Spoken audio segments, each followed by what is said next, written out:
AITA for not cleaning before my husband's friends came because I was tired. My boyfriend thinks it's my duty and that I should clean whenever he wants. I'll have to re-educate him. Hi everyone, I've been sitting on this for a couple of days now and I can't stop replaying the situation in my head, so I figured I'd share it here to get some perspective.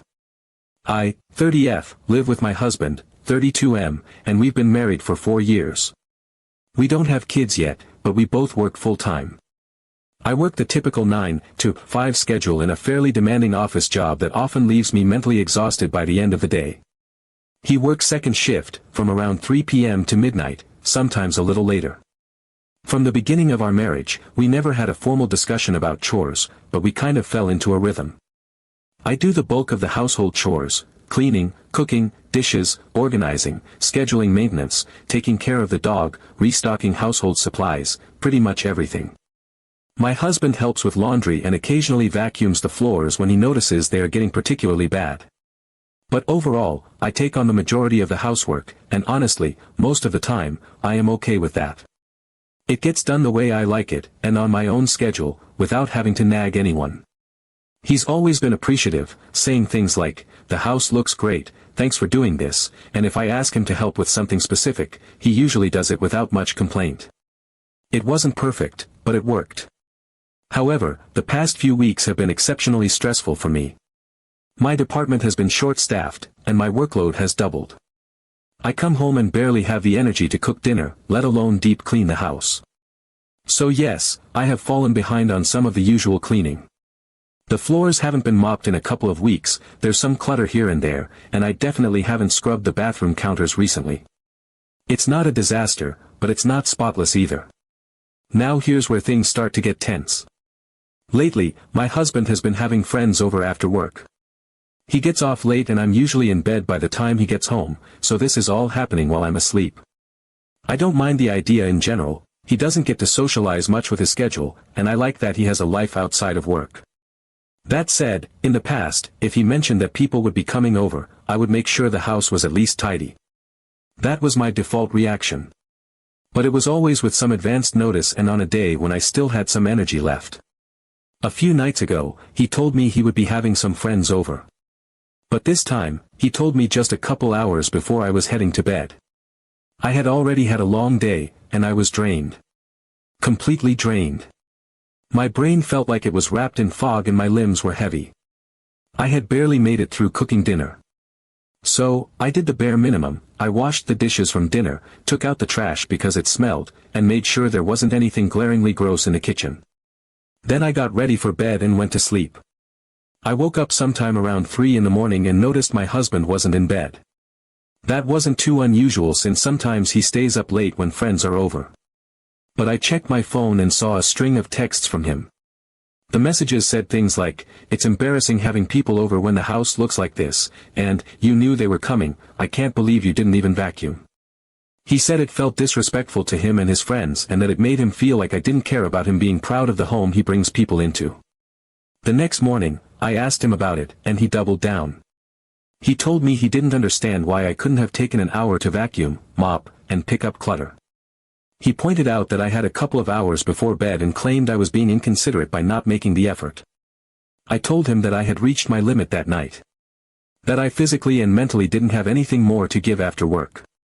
I explained that I did not clean out of spite. I just didn't have it in me. I told him that if he wants to maintain the arrangement where I do most of the cleaning, then he needs to accept that it gets done on my schedule, when I have time, energy, and motivation. If something's urgent, he's welcome to pick up the vacuum himself or push the mop around. He looked at me like I had slapped him. He said I was being spiteful by saying that and that my comments sounded like I was trying to make a point instead of being supportive. He said I knew he doesn't like cleaning and that's why I usually do it, but now it felt like I was using that as a weapon. That honestly hurt, because I've been keeping this home running for 4 years with minimal complaining, and now that I hit a wall, it's suddenly a personal affront. I'm frustrated because this isn't just about the one night. It's about the unspoken expectations that I will always rally, no matter how tired I am. That I will make the house look good on short notice, that I will keep up appearances for his friends. Never mind the fact that I never get to have friends over because of his sleep schedule, or that I never ask him to clean in preparation for anything.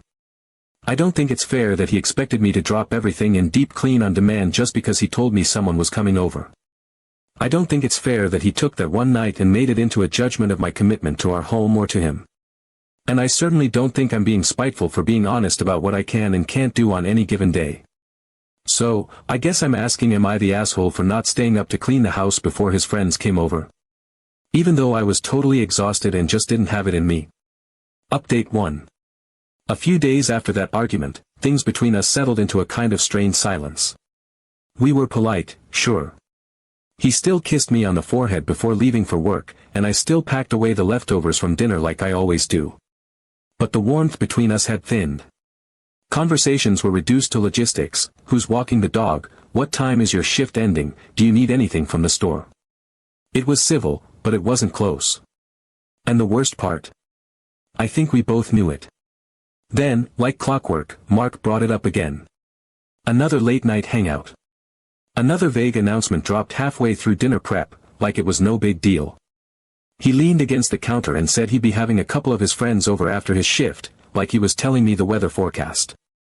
But what made my stomach twist was the look he gave me right after. That slight expectant pause, eyes flicking toward the living room floor like it was my cue. Like I should leap into action, scrub the baseboards, light a candle, and make it look like no one had lived here all week. I didn't take the bait.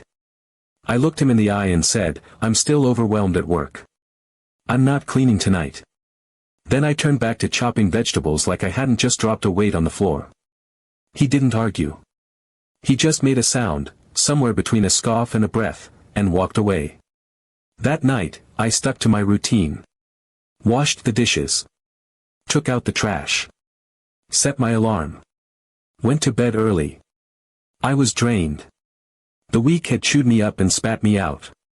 Deadlines were looming, 2 coworkers were out on medical leave, and I was covering their responsibilities in addition to my own. My back ached. My mind raced. I wanted sleep more than I wanted anything else in the world. It must have been around 3 a.m. when I woke up needing to use the bathroom. I padded down the hallway in the dark, hoping I wouldn't run into anyone on the way. That's when I heard voices. Laughter. The low murmur of conversation and beer bottles clinking in the kitchen.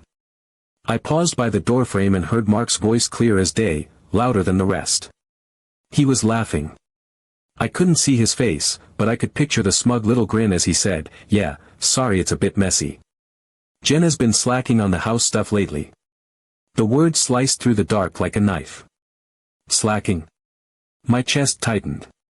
I backed away before they noticed me and went back to bed, heart pounding, jaw clenched. The next morning, I didn't storm into the kitchen. I didn't throw his words in his face or demand an apology. I just made my coffee, sat at the counter, and asked, calmly, what he meant by what he said. He shrugged. No remorse.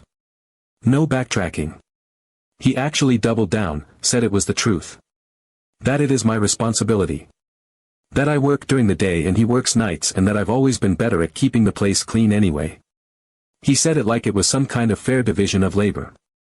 Like the hours I spend staring at spreadsheets and answering to a micromanaging boss don't count. Like the mental exhaustion I carry home each day isn't as valid because I punch out while the sun is still up. He looked me in the eye and said, "You know, I hate cleaning," like that was a legitimate excuse. As if disliking something means you get to be exempt from it. As if I love cleaning. As if anyone loves dragging a vacuum through 3 rooms at 9 p.m. on a Thursday after a full day of work. I didn't argue with him. Not then. I nodded once, picked up my mug, and walked away. But something in me shifted. I could feel it like a click, a lock turning in my chest. I realized, in that moment, that Mark didn't see what I do as labor. He saw it as default. Invisible. Expected. He doesn't appreciate the structure and comfort he benefits from, he just assumes it will always be there, like hot water or clean laundry. And when it's not perfect, he gets embarrassed. Not because he respects the space, but because it reflects on him. Because the state of our home is, in his mind, my performance. That realization didn't come with rage. It came with clarity. If he was going to keep treating the house like a hotel he was too good to vacuum in, maybe it was time to shake things up. Update 2. 2 nights later, I decided I was done being the passive participant in a dynamic that had slowly been eating away at my peace. I was done tiptoeing around his late-night hangouts, done being the silent maid whose work was invisible until it wasn't done. I wanted him to feel what it was like to have his space disrupted, his expectations flipped. Not out of spite, but out of sheer, exhausted clarity. So I pulled out my phone and texted 3 of my closest friends, Rachel, Maria, and Tiff. The message was short and simple: come over Friday night. Don't bring wine. Bring sass. They didn't ask questions. They didn't need to. These women had been through years of friendship with me, they had seen the highs, the lows, the messy middle parts. And they knew, from the wording alone, that this wasn't a social visit. It was a statement. They just replied with variations of, on it, and, see you then. Friday came faster than expected, and I didn't touch a single cleaning supply. The apartment was lived in. Not dirty, but far from spotless. A couple throw blankets were scattered across the couch, mail still piled near the entry table, and dishes from breakfast sat drying on the rack. Normally, I'd straighten up before having people over. But this time, I wanted it exactly as it was. The version of home that Mark seemed so offended by, the version I lived in when I was too tired to perform domestic perfection. I set the scene. I popped 3 bags of buttery popcorn and dumped them into a giant ceramic bowl. I lit one of my favorite candles, the eucalyptus and mint one that fills the room with calm. I put on a playlist of early 2000s throwbacks and fluffed the pillows. And then I opened the door to my girls. They arrived in full force. Rachel brought her signature attitude and a bag of neon face masks she insisted we all try. Maria had homemade brownies and her blunt, no-nonsense commentary. Tiff showed up in leopard print slippers and carried enough gossip to fuel a sitcom. Within minutes, the apartment was alive with laughter and chaos. Shoes were kicked off by the door, music thumped softly through the walls, and the coffee table was overtaken by snacks, nail polish, and a half-empty bottle of sparkling water someone spilled and then dabbed it with a paper towel. It was perfect. Around midnight, the front door clicked open. Mark walked in, gym bag slung over his shoulder, still in his work clothes. He froze in the entryway. The apartment looked nothing like the quiet, cleaned-up space he usually came home to. And there we were, 4 women sprawled across the furniture like queens in a conquered land, the smell of popcorn and face masks in the air. Rachel turned toward him first, wide-eyed and half-grinning, and said loud enough for everyone to hear, "So this is the guy who thinks vacuuming is a personality flaw." The room exploded with laughter. Mark stood there, unsure of what to say. Then Maria, accidentally, knocked over the bowl of chips onto the rug and casually said, "Oops. Wonder if the maid's gonna be upset." They were relentless. Not cruel, but pointed. They teased him, accusing him of being the messy one, asking if he ever did the dishes or just expected the cleaning fairy to take care of it all. Tiff made a joke about how men think toilet paper just replenishes itself. It was outrageous and hilarious and very clearly a performance, but a performance with purpose. Mark's face went through a spectrum of emotions. Confusion, irritation, defensiveness. He didn't fight back. He didn't even really engage. He stood there holding his bag, shifting his weight like he wasn't sure where to stand or how to exist in a space that, for once, wasn't shaped around his comfort. After a minute, he mumbled something about taking a shower and disappeared down the hall. The girls stayed for another hour. We painted our nails, watched dumb TikToks, and laughed until we cried. And when they finally left, hugging me goodbye and whispering things like, "Good for you," I closed the door behind them and felt something in my chest settle. Not revenge. Not victory. Just a small flicker of balance tipping back into place. About 20 minutes later, he came out of the bedroom. His hair was wet. He looked less angry and more wounded. He told me I had been immature. That I embarrassed him. That it was manipulative to invite people over just to make a point. I listened. Then I said, "Funny, that's how I felt when your friends heard you say I'm slacking." He didn't yell. He didn't even raise his voice. He just stood there, staring at me, with this look on his face like I had betrayed some secret trust. He said I was making him out to be the bad guy. That I was taking things too far. That this wasn't how mature adults resolve conflict. And then, without waiting for a response, he turned and stormed off to the garage. I heard the door slam, and then silence. For a moment, I stood there staring at the door, heart thudding in my chest, guilt trying to crawl its way into my stomach. I almost felt bad. Almost. But then I remembered all the times I cleaned up messes he never saw, and the judgment in his eyes when I couldn't do it just once. Update 3. The week after my impromptu girls' night ambush settled into something eerily calm, like the eye of a storm. Mark had clearly decided that if he pretended hard enough, the awkwardness would resolve itself. He didn't bring up the night, the comments, the fact that his friends had watched him get clowned for not knowing how to use a broom. No apology. No acknowledgement. Just polite small talk and reheated leftovers, like we had mutually agreed to hit a mental reset button. Only, we hadn't. The silence wasn't peace. It was avoidance. A thin, brittle truce resting on the hope that I'd quietly slide back into the role he preferred, efficient, accommodating, invisible in my labor. But something in me had shifted, tectonically, and I was done with being the default setting for domestic function. The turning point came midweek, when he mentioned, so casually it felt rehearsed, that he might have the guys over again next weekend. His voice was neutral, deliberately light. No apology. No offer to help clean up beforehand. No acknowledgement that the last time he tried this, it ended with him retreating to the garage like a sulking teenager. It was just the same soft demand, delivered with that familiar expectation, that I would handle it. That was the moment I realized I'd been hoping he would get it, without realizing he had no reason to. Why would he? The system worked beautifully for him. I did the unseen work. I maintained the space. I sacrificed rest and sanity to keep everything running smoothly. And in return, he never had to question how anything functioned. His clothes showed up clean. The trash took itself out.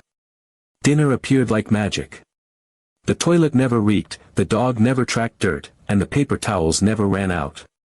Of course he thought the house was ours, but the labor was mine. So I decided to show him exactly what it meant to share space. I spent the following Sunday morning in my pajamas with a coffee mug and a kind of righteous focus I usually reserve for tax season. I built a digital masterpiece, a Google sheet so aggressive in its color-coded clarity that it practically glowed. The title? Team Home Base, Equal Partners Edition. I gave it bold headings, alternating columns, task rotation by week, and a pastel palette that was deceptively cheerful. Beneath the bright exterior was the foundation of accountability. Every regular chore was included. The daily stuff, dishes, wiping down counters, feeding the dog, checking the mail. The weekly stuff, vacuuming, mopping, cleaning out the fridge, laundry. The thankless stuff, refilling soap dispensers, cleaning hair from the drain, scooping poop from the backyard. Nothing was too small or too gross. If it was something I'd done in silence 100 times, it was on the list. Each task had checkboxes, reminders, and rotating assignments. No one would get stuck with the same job week after week. Mark walked in while I was formatting the final column. He stood behind me reading over my shoulder, eyes narrowing as he scanned the spreadsheet like it was written in a foreign language. He scoffed. He muttered that it was a bit much. He said it looked like I was trying to run the house like a corporation. But he didn't say stop. He didn't close the tab. He didn't delete the file. That was the moment I knew I had him. Then I laminated the weekly schedule and pinned it to the fridge with coordinated magnets. I set Google Calendar reminders. I linked the sheet to a shared folder and pinged it to his email with the subject line, Living Like Adults 101. Every Monday, a new rotation. Every Sunday night, a shared notification asking if all tasks were complete. It was clean, organized, and weaponized with optimism. But I wasn't done. The piece de resistance was the point system. For every week we both completed our assigned chores, we got a shared reward, takeout from our favorite Indian spot, plus a movie night of the other person's choice.